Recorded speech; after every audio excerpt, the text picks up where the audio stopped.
Good evening and welcome to this live streaming or broadcast from Newbury Buddhist Monastery. And this is the Monday night guided meditation from the Buddhist Society of Victoria. And just to introduce myself, if you haven't recognized my voice, this is Ajahn Nissarano, and I'm the senior monk here at Newbury Buddhist Monastery. And I have been a Buddhist monk for 24 years. And I ordained with Ajahn Brahm in Perth, and for 14 years, almost 14 years, I lived in Sri Lanka, and for about 8 of those years in a cave. But now I am based in Newbury Buddhist Monastery. And just to mention, if you have any questions you'd like to ask, please put them in the YouTube live chat. And of course, as usual, the format for this evening will be an introduction followed by the guided meditation, and then there'll be a bell, and then questions, comments, and complaints, if there are any. All right. And so that will be the format for this evening. So just to introduce this evening, and also to mention that next Monday night, in case I forget it at the end, next Monday night, Ajahn Brahm will actually be giving the guided meditation from Newbury Buddhist Monastery. It will be online. It may even be with a video. And he'll also be giving, of course, the talk on the Sunday, the day before. He'll be giving the Sunday program, Dhamma program, on Sunday the 20th of February too. So please check the BSV website for this and other teachings. He's going to give a few other teachings and 2 in-person teachings as well. So please check the website if you're interested. That's the Buddhist Society of Victoria website. So I'd like to ask everybody, what is today? And if you said Monday, you'd be right.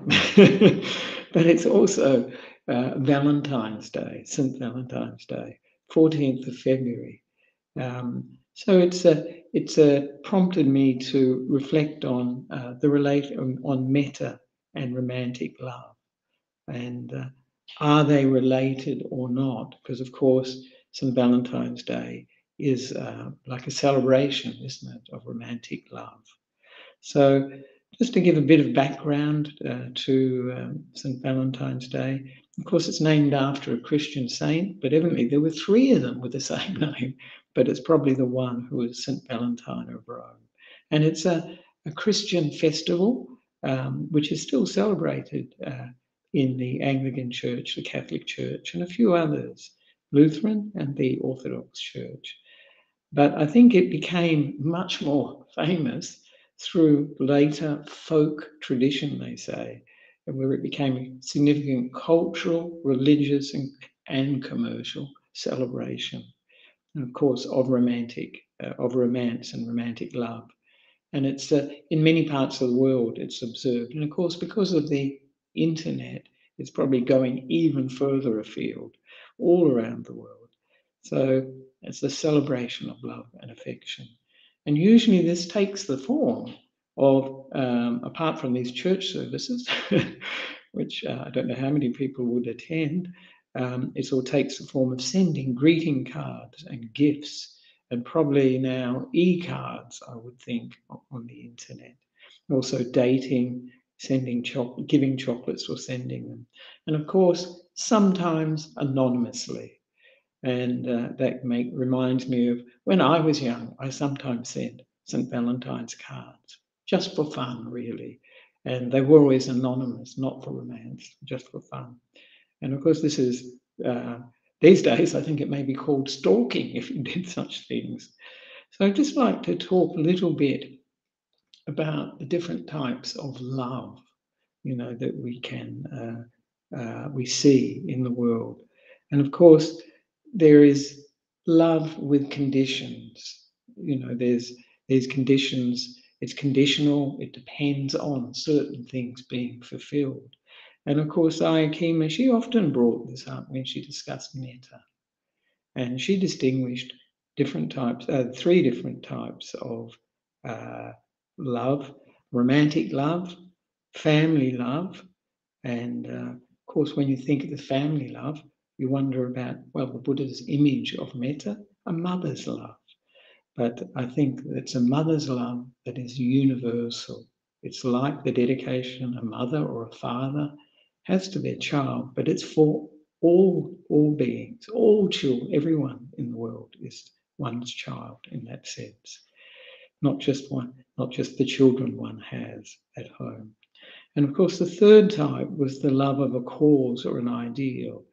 And of course, this is based on views which drive many people, have passion for their views and for their causes, whether it be the environment or political.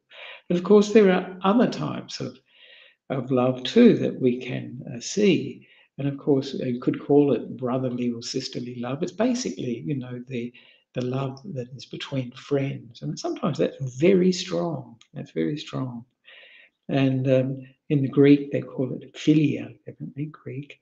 And there's also, they distinguish self-love, but this is in a very negative sense from being associated with narcissists. So we talk about these sorts of people usually self-centered or self-absorbed. Sometimes we say egocentric, and they often hear the term narcissists. But just to talk about, because this evening, a little bit about romantic or sexual love, because the romance is always connected with, isn't it, with a physical attraction or a sexual attraction to a person. And in Greek mythology, they call it Eros, but the Romans, they called it Cupid. And of course, many people will recognize this name, Cupid, because these are the Greek and Roman gods of love and sex. And of course, this is a very big part of St. Valentine's Day. And of course, many views about everything really, about romantic or sexual love. But it's a very, very common view that we see that romantic love is something that gives our lives meaning and gives importance to life. And for some, it's seen as like a full, an ultimate fulfillment of their lives. And I think some of this owes something to Socrates, who in this symposium, he suggested that we were all seeking completion. We're all trying to find our other half, and then when the two halves come together, that's the sense of completion, the whole. So I think in a sense that could be part of the underpinning for romantic love. And of course, romantic love is celebrated in so many love songs, poetry, novels, movies. I often think our culture is drenched with it, perhaps all cultures. And I know from living in Sri Lanka for almost 14 years, I heard many love songs in the buses when I travelled from one place to the other. And the word in Sinhala is adare. They're always talking about adare, just like they do in the West, everywhere it seems. And I also came across in Sri Lanka this idea of arranged marriages, and because I would see, and it's quite a common thing in Sri Lanka, I see the for marriage notices, that's my take on it, in the newspapers. And how would I see the newspapers? Often the alms food that I would receive in the village would be wrapped in newspaper, and I'd see these advertisements by men and women looking for a bride or a groom. And I thought this must be, originally I thought this must be really not so good, and as marriage is based on love. But I'm not so sure now, as some of these marriages, arranged marriages, very happy, and some or many actually marriages based on love can actually be disastrous when people fall out of love. So where does the notion of romantic love come from? Is a romantic love just a fairy tale, or is it real life? According to the Buddha, of course, that comes from our perceptions, thoughts, and views. And this is a teaching that he gave, which is so important. He calls it the distortions of perception, the sanya vipalasa. And based on what we want permanence, something lasting. We want happiness. We want beauty or attractiveness, sort of a sense of perfection. And we want validation for ourselves. So much of love is really this projection, in Pali, they would call it the subhanimitta. It's like a mental sign that sees things as very attractive and sees everything about that person or thing as very attractive, or perhaps even perfect. And from a psychological point of view, it's this projection or image which makes us feel this sort of romantic love, because we see the other person as being perfect, just what we've been looking for. And of course, this, because it's based on projection, can lead to very unrealistic expectations and disappointments.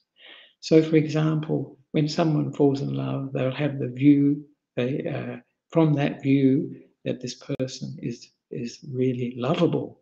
They will perceive that person as even more lovable, and they will think about them even more. The thinking strengthens this view, but it also reinforces the perception that this person is adorable. And of course, with that, we want the relationship to be permanent. And usually these romantic relationships, aren't they, framed in terms of lasting forever.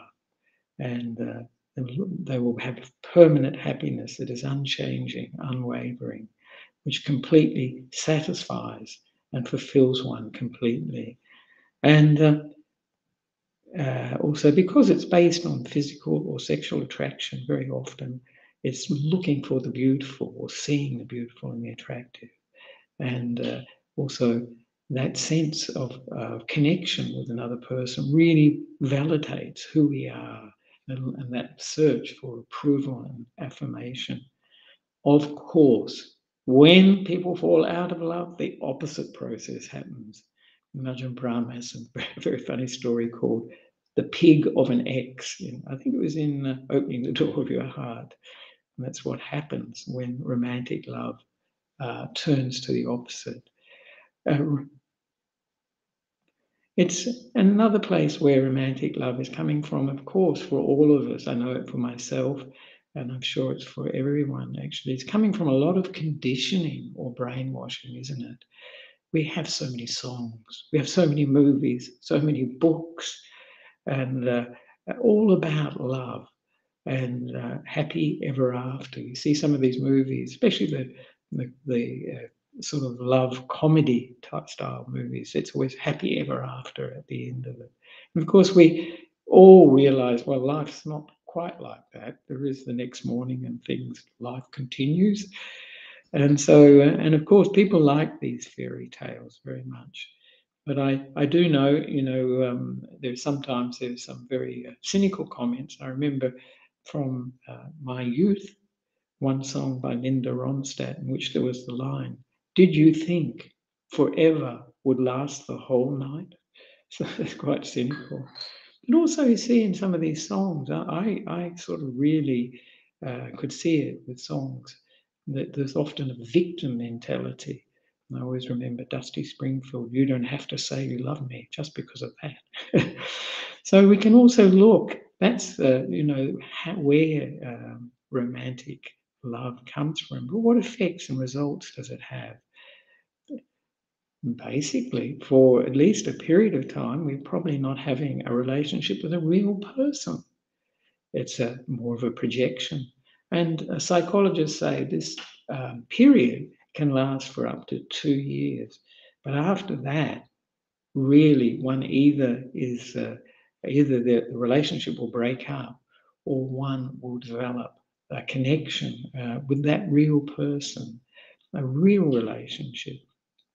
And of course, these romantic love involves a lot of self, and it involves a lot of conditions that you have to love, or limits, and you have to love that person forever. You have to be there for them always, and many, many conditions, and maybe even look in a particular way. And of course, it is also expecting something in return. It's a romantic love is got a dynamic of wanting to get something from the other person. And when it's thwarted, of course, we see that it can lead to violence and even suicide. So how does the Buddha regard affection and sexual desire? And of course, he talks about it in one sutta called Born from Those Who Are Dear. And in that, the Queen Malika, the Queen of King Pasenadi, tells the king that the Buddha has mentioned that those that are dear to us are the source of sorrow, lamentation, pain, grief, and despair. And of course, he doesn't believe it. He thinks, well, you're just, you're just blinded by your faith in the Buddha. But then, of course, she points out to him that if his daughter were to suffer some alteration, were to get sick, were perhaps to die, how would he feel? And of course, he says he'd feel very sad. He'd feel very upset. There'd be a lot of grief. And so he understands what the Buddha was mentioning. And also another verse in the Dhammapada says it very well. And it covers some of the things that are implied in that sutta. Affection gives rise to grief. Affection gives rise to fear. For someone released from affection, there is no grief. And from where would come fear? So this is showing, because when we have any attachment, isn't it? We will have this fear of losing and the fear of it changing into something that something different from what we had. And of course, this sexual desire, this affection and everything is really the desire, which is the main taproot of samsara. It's part of desire, the lobha taproot, sensual desire, and it's also part of craving, our desire, our wanting to experience things through our senses and just to be the karma bhava, they call it. So there is, of course, the opposite of that, love without conditions. And in Greek, they have it even in the West, because in Greek it's called agape, and it's an unconditional love, this highest form. And usually in that tradition is love of God for man, or man's love for God. But what did the Buddha recommend? He recommended metta. And it was quite interesting. Just yesterday I saw a short video by Thich Nhat Hanh on this very subject. Someone asked him, Buddhism celebrates love of nature. Why doesn't it celebrate romantic love and affection between people? And Thich Nhat Hanh gave a very gentle reply that if romantic love qualified as true love, it was fine. And what was true love? It's really metta, loving kindness or friendliness, karuna, compassion, mudita, joy for other success or joy for their good qualities, and upekkha, this sense of equanimity or balance or acceptance. And also it's important to see, even though relationships may begin as romances, and they often do, they often morph or change into something more like metta, more like a giving rather than trying to get, more concerned with the well-being of the other person. So really, it can be a gradual transformation. And if a relationship is really going to work, of course, it will change from that romantic phase into something more deep, more connected, more concerned with the well-being of each other. So This is really where metta comes in, and this evening I will focus on metta, which has been called, Ayakema used to call it the supreme emotion, one of the four supreme emotions, the others being compassion, joy with others, and also equanimity. And it's that friendliness, kindness, warmth, goodwill. We often hear loving kindness, but I think that's a bit too much for many people. So it's this unconditional quality of friendliness and kindness, not just to those that we like, and it's also not expecting anything in return. So it's giving, it's not getting. And it's without attachments, without conditions. So we don't have to be perfect. The other person doesn't have to be perfect, and have to be lovable, beautiful, handsome, witty, whatever. All those things. And it also means, and this is quite an important thing with metta actually, if we develop metta for ourselves, we are filled with this love. So if we have this love inside ourselves, we're not so desperate to find someone who will love us, a Miss Right or a Mr. Right, someone who will approve of us or appreciate us. So in a very, we're fulfilling our own emotional needs, actually. We're not so needy, searching for somebody else to do that for us. And how do we develop metta or friendliness? I think most of you know that anyone can do it. It's a natural quality. It's a seed of kindness or friendliness in everybody. We just have to grow it, make it a habit, and make it part of our character. And we develop metta, of course, through our actions, our speech, and our minds. But of course, metta meditation is designed, isn't it, for our minds? But it reconditions the mind so that will affect where we're coming from when we act and speak. And it's so important in everyday life. And I'd just like to emphasize that metta is a feeling or an emotion.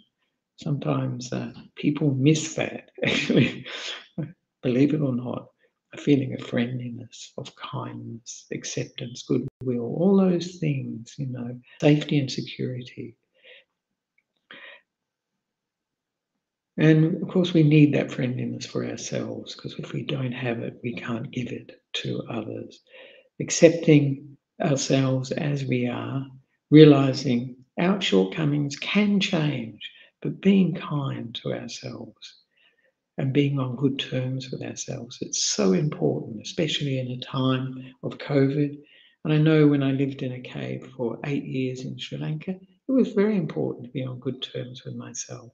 I didn't feel lonely at all. But now, of course, after I've left in 2018, now I'm a bit past living in a cave on the side of a mountain. And as I mentioned, there are other ways of developing metta, of course, through the words, and that's a very familiar way. People often use this: may you be happy and well and free from difficulties, and other words like that. The important thing with words are that we have to change them, because they lose their power to bring up the feeling, and they are only signposts for the feeling. And we can use images. Ayakema was very creative, like the sun in our hearts, filling us with warmth and friendliness, banishing darkness. Or we can use visualizations of pets, animals. Can be really quite creative. We can use concepts like a best friend, or a mother's love, or a father's love for a only child, and see ourselves as one's child, but see others as one's child too. And so there are many other ones. We can use gratitude to bring up loving kindness, and also, and part of that probably is too a spiritual friend that can bring up this feeling of loving kindness. This evening, I'll use a concept, and we'll reflect on the qualities of a best friend to arouse that feeling of friendliness. Firstly, filling ourselves with that warm emotion, spreading it through our bodies and minds, which brings healing, relaxation, joy, contentment, and acceptance. And then we can give this kindness, this friendliness, warmth to the breath, breathing in and out, to give it more steadiness, to bring in more stillness of the mind, more one-pointedness. And then towards the end of the meditation, we can radiate it to those near to us. And then we can gradually radiate it to ever widening circles to cover the whole world and all possible realms of existence. So that's of course, Metta is a very good medicine for all the negative states of mind. It's very, very helpful, and for hindrances that block the meditation. And it can be used at all stages of meditation when we're doing metta to the body, metta to the present moment, this metta kindness to the friendliness, to the breath, or whatever other object we're using. So we need to develop metta, friendliness, kindness, 24/7. And I'll just end this with a saying I like from Gaur Gopal Das, an Indian Hindu monk. If we want to be loved, we may not be. But if we want to give love, who can stop us? And it's so true. And we feel full with this love. Who can stop us? So now we can start the guided meditation. So I'd like to encourage you to find a good spot to sit if you're not already sitting, and to make yourself comfortable, whether it be sitting on a chair, sitting on a cushion, on a mat, on the floor, however it is. And we can come into the present moment, letting go of the past and the future. And we can close our eyes so we can get in contact with the body, seeing how the body is feeling at this moment. Do we need to make any adjustments to the body? Does the head feel comfortably balanced over the shoulders? And the shoulders, do they feel comfortably balanced over the hips? Setting up the body for the meditation.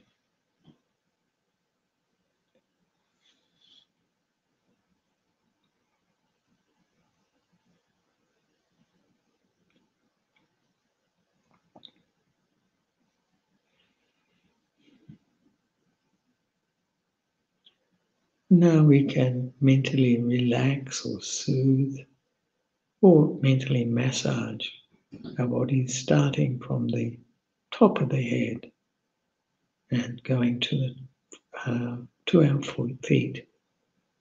We can start with the top of the head, all around the top of the head, soothing it with kind, warm, relaxing attention.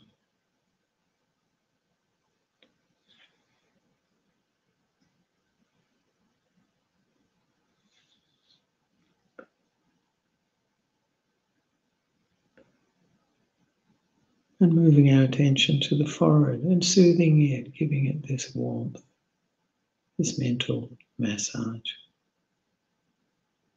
Allowing any wrinkles to smooth out.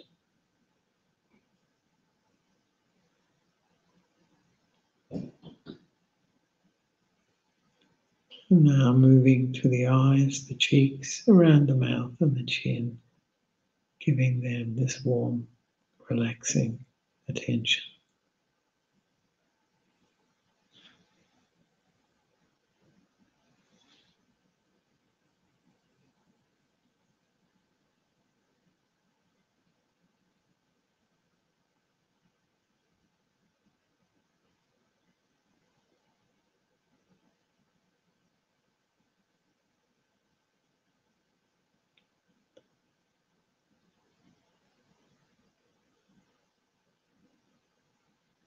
Now moving to the neck, all around the neck, and soothing that with this mental massage. making it comfortable, easing any pain or strain in the neck.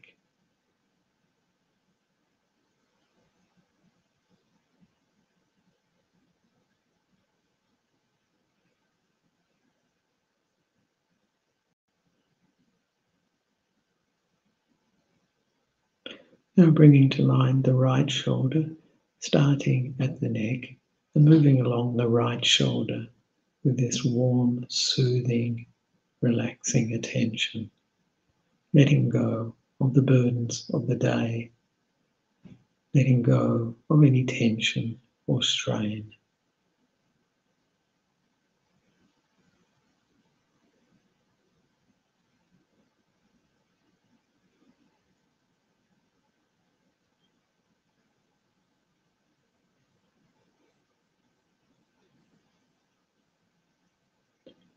Now we can bring to mind the right arm, starting at the top of the right arm and moving our attention all around to include the hand, the wrist, the fingers, the elbow, giving it this warm, relaxing attention.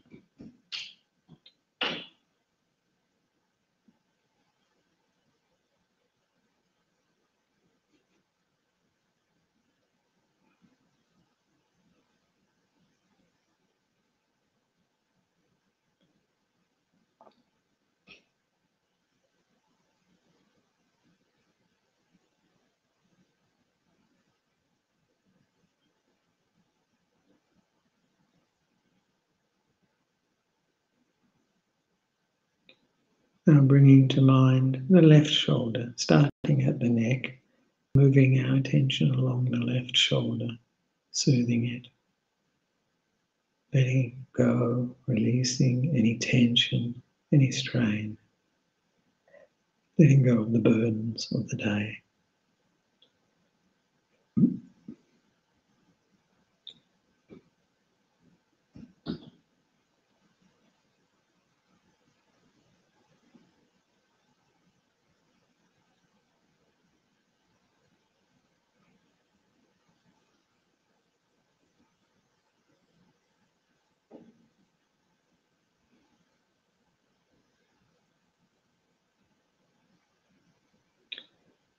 Now bringing to mind the left arm, starting at the top of the left arm, and moving the attention all around the left arm to include the elbow, the wrist, hand and fingers, soothing them, relaxing them with warmth and kindness.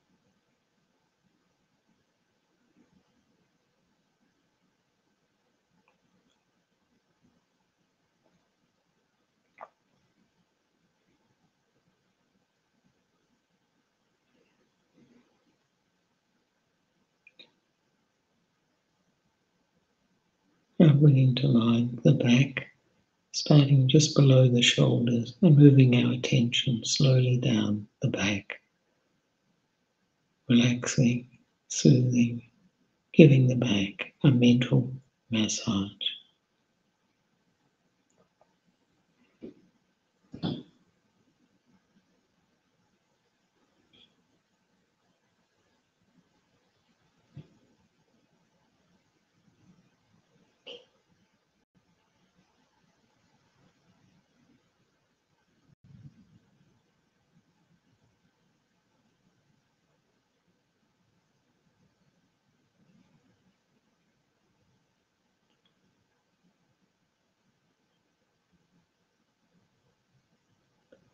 Now bringing to mind the front of the body, And moving our attention slowly down the front of the body to relax the chest, diaphragm, stomach, and abdomen. With this warm, relaxing, soothing attention, easing any discomfort, any pressure, pain, tension in the front of the body.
And now bringing to mind the right leg, starting at the top of the right leg and moving our attention all around the right leg, including the knee, the ankle, the foot and toes, soothing them, relaxing them.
Now we can bring to mind the left leg, starting at the top of the left leg and moving our attention slowly down the left leg, all around it, to include the knee, ankle, foot and toes, soothing, relaxing, mentally massaging the left leg.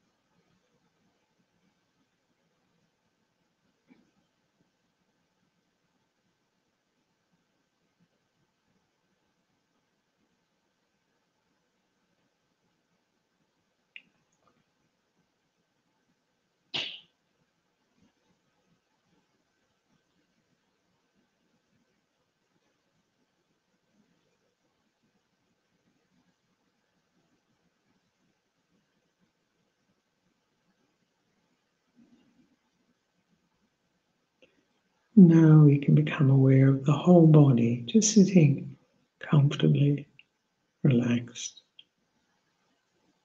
alert, here in the present moment.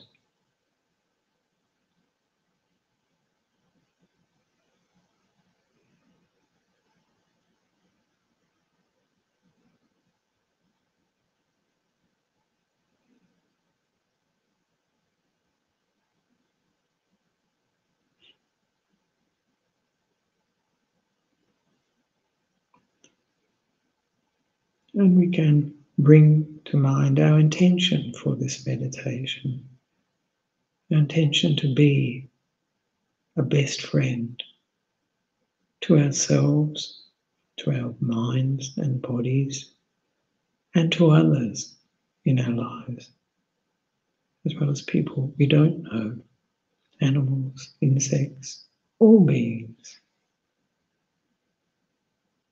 Have the intention, we can have the intention to embrace whatever we experience, whether it's what we like or we don't like, whether it's pleasant or unpleasant, not rejecting anything, just allowing and accepting.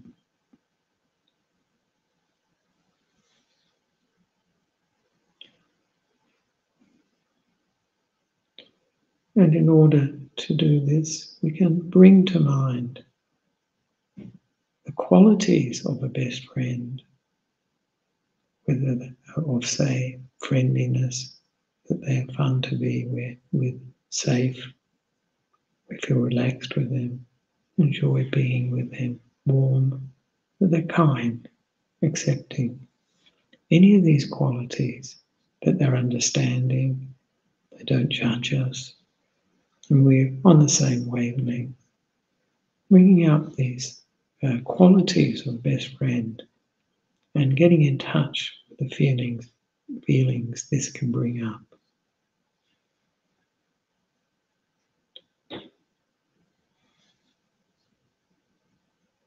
Feelings that are usually of warmth, expansiveness, openness, or feelings of well-being.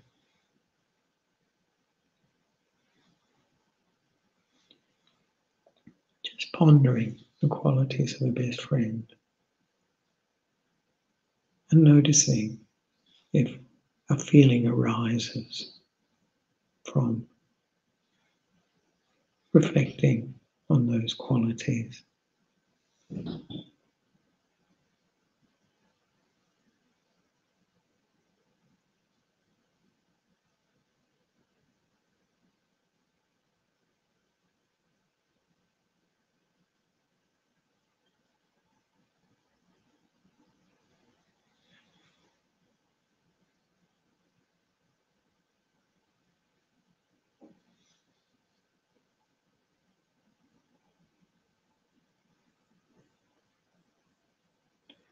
And if this feeling of a best friend has come up for you, please fill your body and mind with it. The feeling of being a best friend, being there for ourselves, feeling completely at ease with ourselves because we're with our best friend.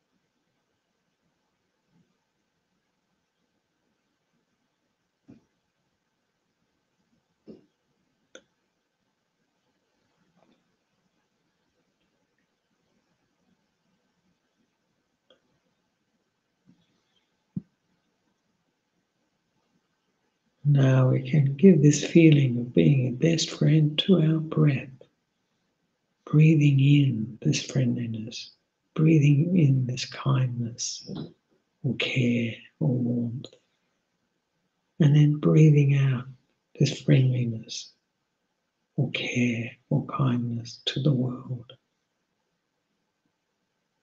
Breathing in metta and breathing out metta to the world.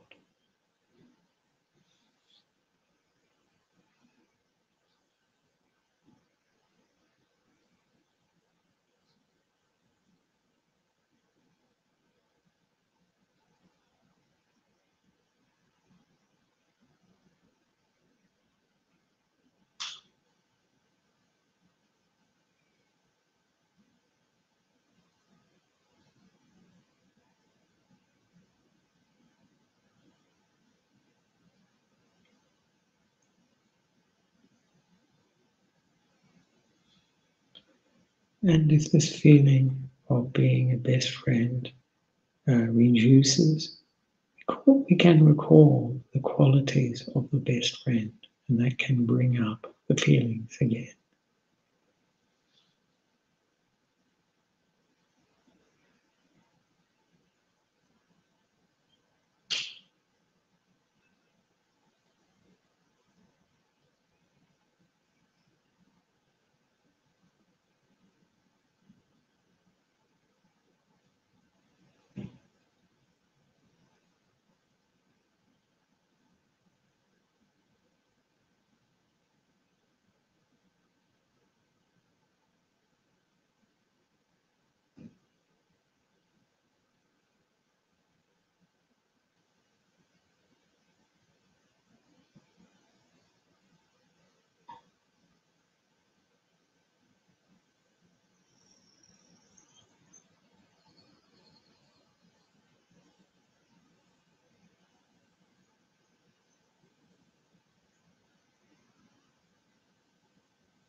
And now, as we're coming close to the end of the meditation, we can come back to ourselves, bringing this feeling of being a best friend. And we can share that feeling with everybody listening to this broadcast.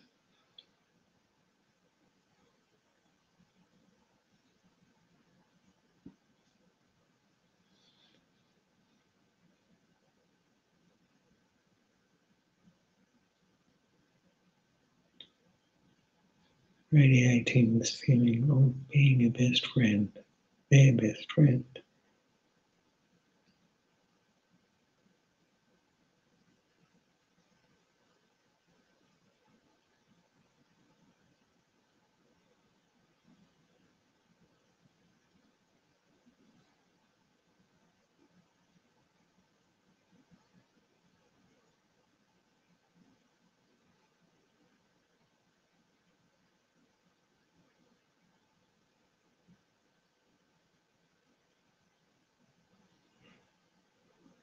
And now we can share this feeling of being a best friend with those that are near to where we are. This feeling of warmth, acceptance, closeness, accept.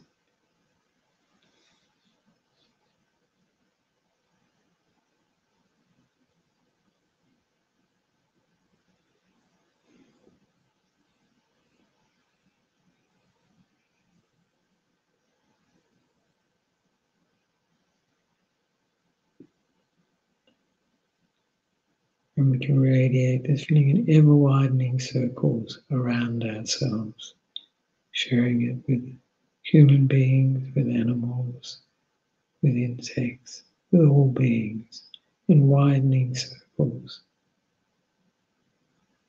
to include all beings everywhere on this earth.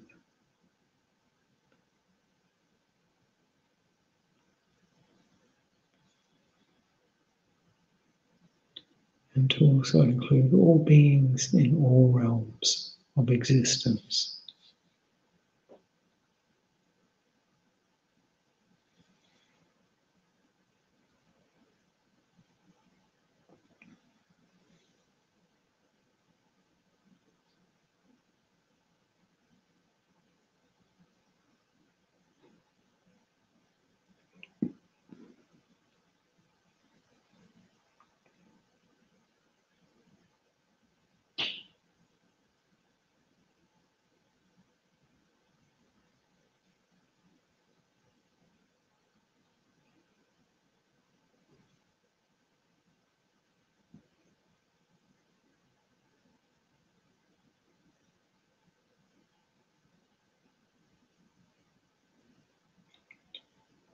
And we can have the aspiration or intention, may I develop this feeling of being a best friend to myself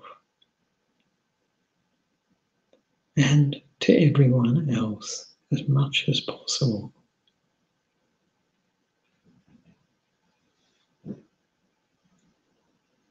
And may my speech and actions come from this feeling of being a best friend.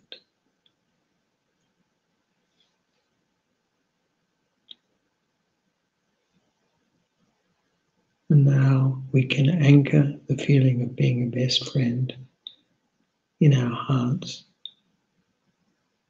the feeling of being a best friend to ourselves and to others.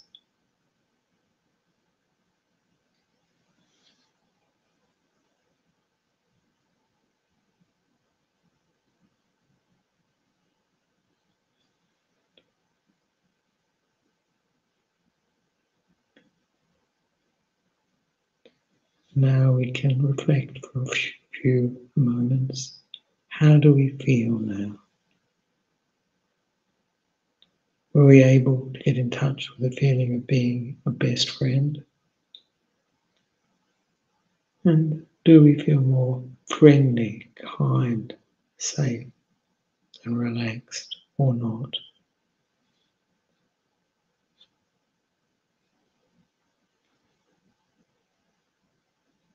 and what caused these feelings to arise.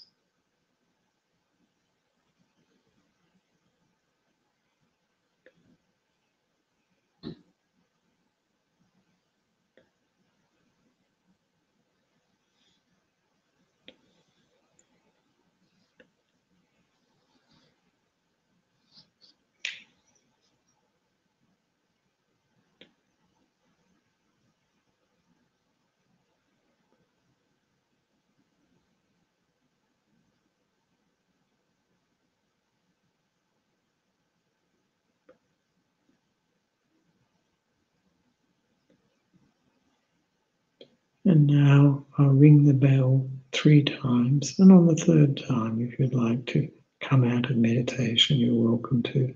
If you wish to continue, you're welcome to do that.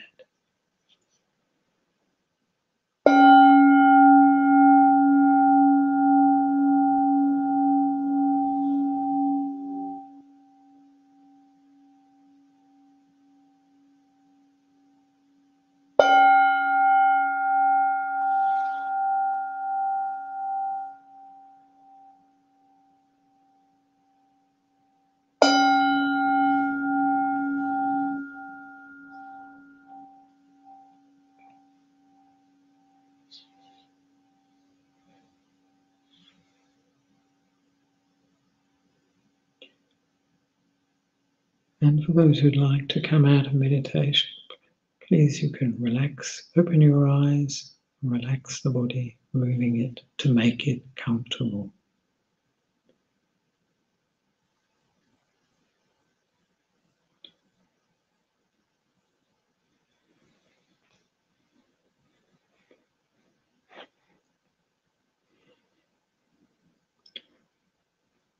And hopefully the meditation itself makes the difference between romantic love and metta quite obvious.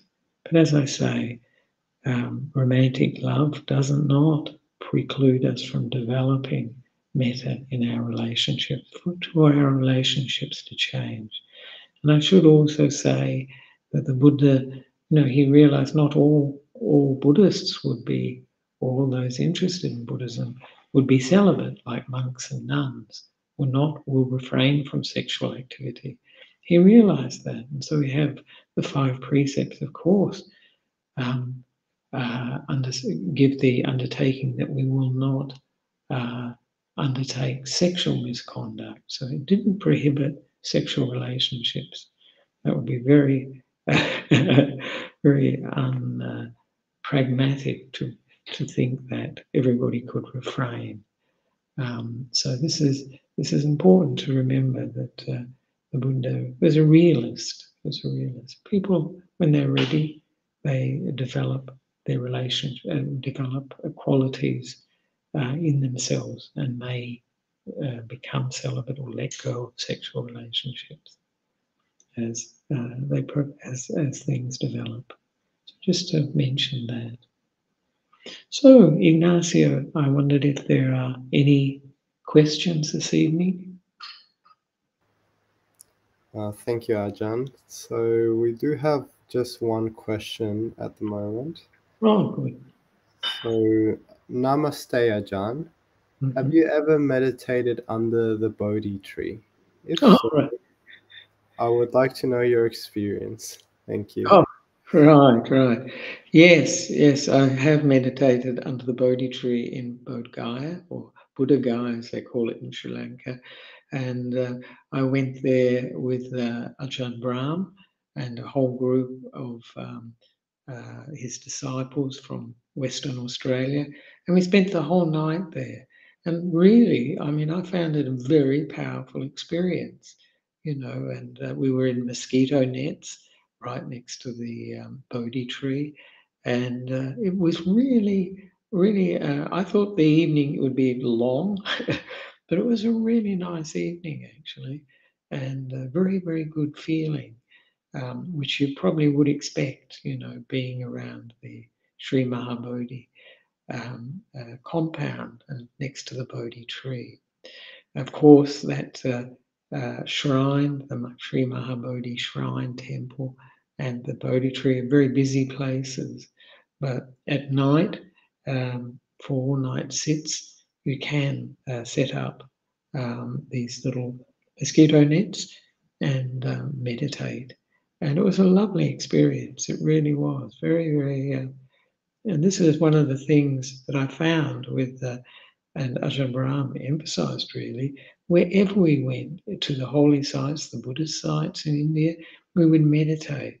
And to be honest, when you meditate, you really feel like you often feel like you get into contact with the energy of the place in a much deeper way than if you're just looking, or taking photographs or whatever. So it's an important way to get still and really get in contact with what, the energy of that place. And sometimes that can be really supportive for the meditation. And of course, that increases the indriya of faith or confidence when you go to the holy sites. And I know for me, we often say in English anyway, seeing is believing, and it does. It has quite an effect on lifting our confidence in the Buddha, the Dhamma, and the Sangha, and we can sort of taste a little bit of the atmosphere, the energy of those places. And so this has been my experience of meditating at the Sri Mahabodhi tree in Bodh Gaya. So it was a very, very positive experience. And of course, I think many Buddhists will remember that when Venerable Ananda asked the Buddha, if Venerable Sir, Bhante, if you're not in the monastery here at the Jetavana, what can people pay respects to, veneration to? And the Buddha said, to the Bodhi tree. And so then they planted what became known as the Ananda Bodhi tree at Savatthi in the Jetavana. So it's got a whole level of meaning for us, as I say, and it can bring up that confidence, that faith, which can increase the degree, the intensity of our meditation, and also our gratefulness to the Buddha for teaching, for discovering the path, rediscovering really, isn't it? The path to awakening, a path that brings peace, happiness, and well-being, and freedom from all the suffering, the unsatisfactoriness in life, heading towards Nibbana. So I hope that addressed that question. It was a very good experience of meditating under the Bodhi tree. Of course, I don't feel I got enlightened or awakened, but nevertheless, I felt a certain energy of the place, and certainly that intensified my faith or confidence. So thank you very much for that question. And is that the last question, Ignacio? Thank you, Ajahn. So it is the last question, but the person that posted the first question just replied that for them some tears rolled down continuously, and they were wondering why that may be. Oh, all right. That's a wonderful experience, and that usually tears can be for a number of reasons, can't they? But in that situation, they can be tears of joy. This is an experience that people do have when there's a strong emotion come up, and this is a very wholesome emotion, and tears.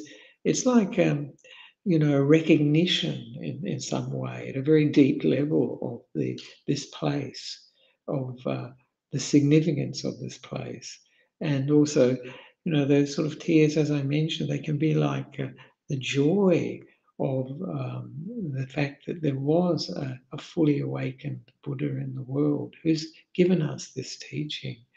And also, we don't know, for each of us, our connection to various places like the Sri Mahabodhi temple and the Sri Mahabodhi tree, because we may have been there in the past life too. And often when we have very intense reactions to places or people, I do think myself, I don't have no proof of it, that this could be a connection with the past experience, a past life experience, where we've been there before, where we've met that person before, where we've had a connection, as it were. And so I could well imagine that these tears of joy are a recognition of this at a very deep level, not at a conscious level, because sometimes these things can occur and we think, my goodness, where is this coming from? And it may be very unexpected. But as I say, this can be coming from deep within the mind, from our past experiences. And it's a very positive emotion, because, of course, we call this one of the forms of joy, or piety. And this piety comes in many different shapes and forms. Can be tingling, it can be great waves of energy through the body, and so on. But can be a precursor. We can use it for meditation.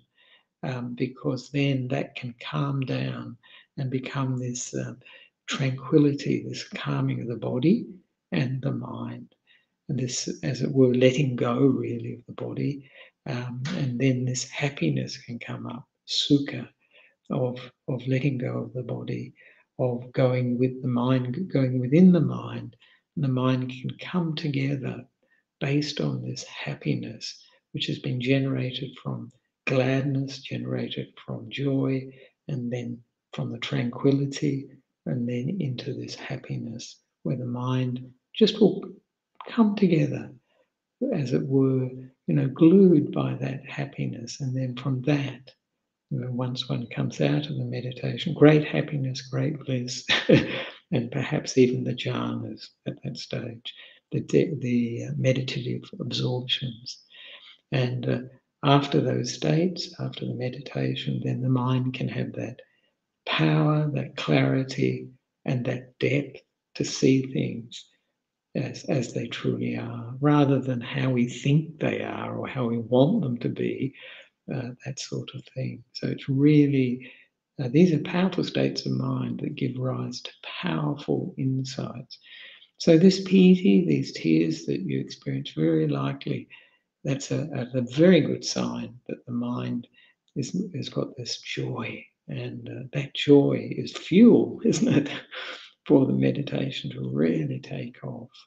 And even if we don't use it for the meditation, that experience can be so uplifting, so refreshing, so revitalizing, that even that is enough in our lives. And if it's so strong, it can be something we remember for a very, very long time, and that we will turn towards if we give them the opportunity again. So thank you for letting me know your experience of, experiencing these tears when you were at the Sri Mahabodhi tree. I think this is probably not so uncommon. Many people probably experience something like this. And certainly I had a very positive experience. It wasn't tears of joy, but there was a lot of happiness in the mind. It was really, I was very happy to be there. And so the meditation was good. And also, I think being with Ajahn Brahm too, having that in mind, that was part of the whole experience for myself. And I can't remember how, there was quite a few of us on that pilgrimage. So yeah, no, it's a Sri Mahabodhi temple and the Bodhi tree. They are really a beacon that attract Buddhists from all over the world. And as I say, these experiences, who knows, coming from the past, but certainly they are very positive, useful experiences for developing the mind, for, as I often say, beautifying the mind with this really beautiful joy and happiness, this energy in the mind. So sadhu, sadhu for that. Yes, no, that's lovely. So thank you for sharing that. So if there is, Ignacio, are there any other questions, or we can? That was the final question, Ajahn. Thank you. Yeah, all right. And so we can finish off with the chanting the homage to the Buddha, Dhamma, and the Sangha. So if you know this one, Araham Samma Sambuddho Bhagava Buddhang Bhagavantang Abhivademi Swakato Bhagavata Dhammo Dhammang Namasami Supatipanno Bhagavato Sawaka Sangho Sanghang Namami. Sadhu, sadhu, sadhu. So thank you very much for listening this evening to the guided meditation. And I hope you had a very good St. Valentine's Day. Thank you very much, Ignacio, for making it all possible.